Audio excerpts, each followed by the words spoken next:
அமிதாக் நேயர்களுக்கு வணக்கம். இப்போ திரைவிமர்சனத்தில் நம்ம பார்க்க போகிற படம் வித்தைக்காரன். காமெடி ஆக்டர் சதீஷ் ஹீரோவாக நடிச்சிருக்காரு. சிம்ரன் குப்தான்னு அவங்க ஒரு அடுத்த ரோலில் ஒரு இம்பார்ட்டன்ட் ரோல் நடிச்சிருக்காங்க. அதுக்கடுத்து இந்த படத்தில் மதுசூதனன், சுப்பிரமணியம் சிவா, ஆனந்தராஜ் இவங்க 3 பேரும் மெயின் லீட் ரோல் நடிச்சிருக்காங்க. இந்த படத்தை டைரக்ட் பண்ணியிருக்காரு அறிமுக இயக்குனர் வெங்கி. இந்த படத்தோடைய கதை என்ன? சதீஷோடைய அப்பா ஒரு மேஜிஷியன்.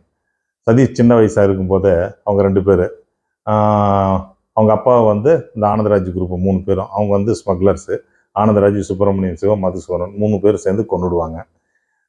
கொன்னுட்ட பிறகு பார்த்தா சதீஷ் என்ன பண்ணுவார் அடுத்து உங்களுக்கே தெரியும். வளர்ந்த பிறகு அவங்க 3 பேர்த்தையும் பழி வாங்குவார். எப்படி பழி வாங்குவார்? இது இது புதுசாக தமிழ் சினிமாவுக்கு.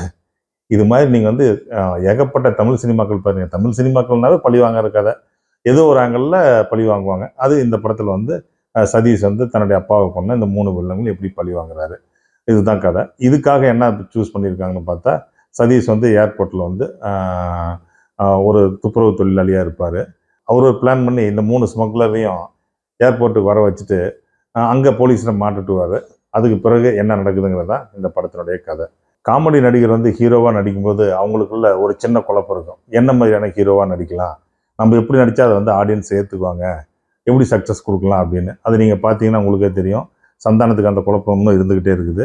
வடிவேல் அவர் காமெடி ஜேனர்லேயே ஒரு ஹீரோவை நடித்தா நல்லா இருக்குன்னு சொல்லி பிளான் பண்ணி நடித்தார். அதை அவரால் தொடர முடியாத போயிடுச்சு. அதுக்கு அடுத்தது பார்த்தீங்கன்னா சிவகார்த்திகேயன் காமெடியில் ஆரம்பித்து இப்போ ஒரு சூப்பர் ஹீரோ ரேஞ்சுக்கு வந்துட்டார் இவர். ஆனால் அந்த மாதிரி குழப்பமே அடையலை. தெளிவாக இவர் தனக்கு எந்த அளவுக்கு ஒரு அளவு, தனக்கு எந்த மீட்டரில் நடித்தா கரெக்டாக இருக்குமோ அதே அந்த அளவு கரெக்டாக நடிச்சிருக்காரு. ஆக்ஷன் கிடையாது, சாங் கிடையாது, பஞ்சு டைலாக் கிடையாது, அதெல்லாம் இல்லாத சதீஷ் ஒரு கரெக்டான ஸ்கேலில் நடிச்சிருக்காரு. அதுக்கு அடுத்து பார்த்தீங்கன்னா மதுசூதனன், ஆனந்தராஜ், இவர் சுப்பிரமணியம் சிவா, இவங்க 3 பேரும் இதில் சுப்பிரமணியம் சிவா இந்த ஃபஸ்ட் டைமாக வில்லனாக நடிச்சிருக்காரு. மற்றவங்க 2 பேரும் ஏற்கனவே எவ்வளோ படத்தில் வில்லனாக எப்படி நடித்தாங்களோ அதையே தான் தொடர்றாங்க. எப்படின்னு பார்த்தா முட்டாள்தனமான ஸ்மக்லர்ஸ். அவங்க கூட இருக்கிறவங்க அவங்களோட பயங்கரமான முட்டாளுங்க. இப்படி பார்த்தீங்கன்னா 3 கேங்கு. இந்த 3 கேங்கு செய்கிற முட்டாள்தனம் நமக்கு சிரிப்பை வர வைக்குமா? சிரிப்பை வர வச்சா பரவாயில்ல, சிரிப்பை எந்த இடத்துலையும் வர வைக்கவே இல்லை. சில இடங்களில் சிரிக்க முடியுது, சில இடங்களில் ரொம்பவே வெறுக்க முடியுது இவங்க பண்ணுற காமெடிலாம். அது சாம் நான் காமெடி பண்ணுறேன்னு சொல்லிட்டு மதுசூதனன் கூட இருந்துக்கிட்டு பண்ணுற காமெடிலாம் ரொம்ப சகிப்புத்தன்மை வேணுமா அதெல்லாம் பார்க்குறதுக்கு. அடுத்து இந்த படத்தில் சதீஷுக்கு ஈக்குவலாக ஒரு ஹீரோயின் போட்டு அவங்கள டூயட் பாட வச்சோ அவங்க கூட லவ் சீன்ஸோ வச்சா அது சதீஷனுடைய கேரக்டர் டைலூட் ஆகிருந்தா டைரக்டர் நினச்சாரா என்னன்னு தெரியல. அந்த இடத்துக்கு அவர் போகவே இல்லை. வெங்கி டோட்டலாகவே சதீஷையே வச்சு நடிக்க வச்சுருக்காரு. சதீஷ் டூயல் ரோல் பண்ணியிருக்காரு அப்படின்னு பார்த்தா கடைசி வரைக்கும் நம்ம ஒரே சதீஷ் தான் பார்த்துட்டு இருக்கோம். கிளைமேக்ஸில் இன்னொரு சதீஷ் வர வச்சு பாருப்பா 2 சதீஷ்னு சொல்லியிருந்தேன் இல்லையா, சதீஷ் டபுள் ஆக்ஷன் பண்ணியிருக்காருன்னு இன்னொரு சதீஷ் வந்துட்டாரு அப்படின்னு காட்டிட்டு முடிக்கிறாரு. அதுக்கு அடுத்தது இவர் மேஜிஷனாக நடிச்சிருப்பார். எந்த இடத்துலையும் ஒரு மேஜிக் பண்ண மாட்டார். இது நாம் கேட்குறோம் இல்லையா, இதே கேள்வி படத்தில் ஒரு கேரக்டர் கேட்குங்க, என்னங்க நீங்கள் மேஜிஷியன் சொல்கிறாங்க, நீங்கள் மேஜிக் பண்ணி காட்டவே மாட்டீங்களான்னு. உடனே சதீஷ் சொல்லுவார், என்னங்க எப்போ பார்த்தாலும் மேஜிஷியனை பார்த்தோன்னே நீங்கள் ஒரு மேஜிக் பண்ணி காட்டுங்க, மேஜிக் பண்ணி காட்டுங்கன்னு சொல்கிறீங்க, இதே நான் டீ போடுற மாதிரியா உடனே டக்குன்னு பண்ணுறதுக்கு அப்படின்னு சொல்லி நமக்கு என்ன கேள்வி தோணுதோ அதே கேள்வியை அந்த படத்தில் ஒரு கேரக்டரை வச்சு கேட்க வச்சு அதுக்குண்டான பதிலும் சொல்லியிருப்பார். இது வேணுமா பதிலாக இருக்கலாம். ஆனால் மேஜிஷியனுக்குள்ளே ஏதாவது ஒரு மேஜிக் பண்ணனா தானே அவருடைய கேரக்டர் எஸ்டாப்ளிஷ் ஆகும். அது ஆடியன்ஸ் மனசில் பதியும். இது அறிமுக இயக்குனர் வெங்கி ஏன் மிஸ் பண்ணார் அப்படின்னு தெரியல.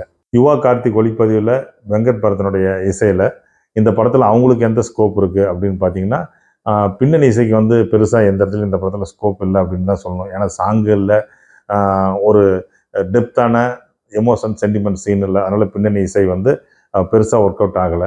பட் கேமராமேன் இந்த படத்தில் செகண்ட் ஹாஃப் ஃபுல்லாகவே ஒரு ஏர்போர்ட்டில் எடுத்திருக்காங்க. அதுக்கடுத்து ஃபர்ஸ்ட் ஹாஃபில் ஒரு ஹாஸ்பிட்டலில் காட்டியிருக்காங்க. இது எல்லாமே இந்த கதைக்கு இந்த படத்துக்கு அவ்வளோ ரிச்னஸ் தேவையில்லைனாலும் மெனக்கெட்டு அந்த இடத்துலையே போய் ஷூட் பண்ணியிருக்காங்க. அது இந்த படத்துக்கு நமக்கு பார்க்கும்போதே இது ஒரு ட்ராமா மாதிரி இல்லாமல் இது ஒரு சினிமா, பக்கா சினிமா அப்படிங்கிற மாதிரி நமக்கு தோணுது. இந்த சினிமாவை வெற்றி படமாக ஆக்கியிருக்கணும் அப்படின்னு பார்த்தா என்ன பண்ணியிருக்குன்னா, இந்த மதுசூதனன் நான் சொன்னேன் இல்லையா, மதுசூதனன், ஆனந்தராஜ், சுப்பிரமணிய சிவா இவங்களுடைய வில்லனிக் கேரக்டரை நல்லா ஸ்ட்ராங் பண்ணியிருந்தா அது ஆட்டோமேட்டிக்காக சதீஷுக்கு ஆப்னட்டாக அமைஞ்சிருக்கும். சதீஷ் தன்னுடைய ஹீரோயிசம் இல்லை, அவர் ஒரு ஃபுல் ஹீரோவாக இறங்கி ஃபைட் பண்ணியோ அல்லது அவர் சின்னதாக ஏதாவது பண்ணி இந்த படத்தை நிறுத்த வச்சுருந்துருக்கலாம். மொத்தத்தில் இந்த படத்தை வந்து சதீஷ் மேலே உங்களுக்கு கருணை இருந்து நீங்கள் இந்த படத்தை போய் பார்க்கணுன்னு ஆசைப்பட்டால் போய் தேட்டரில் போய் பாருங்கள். மணி டாக்ஸ் நேயர்களே, இந்த ரிவ்யூ உங்களுக்கு பிடிச்சிருந்தா நீங்கள் லைக் பண்ணுங்கள், ஷேர் பண்ணுங்கள், சப்ஸ்கிரைப் பண்ணுங்கள்.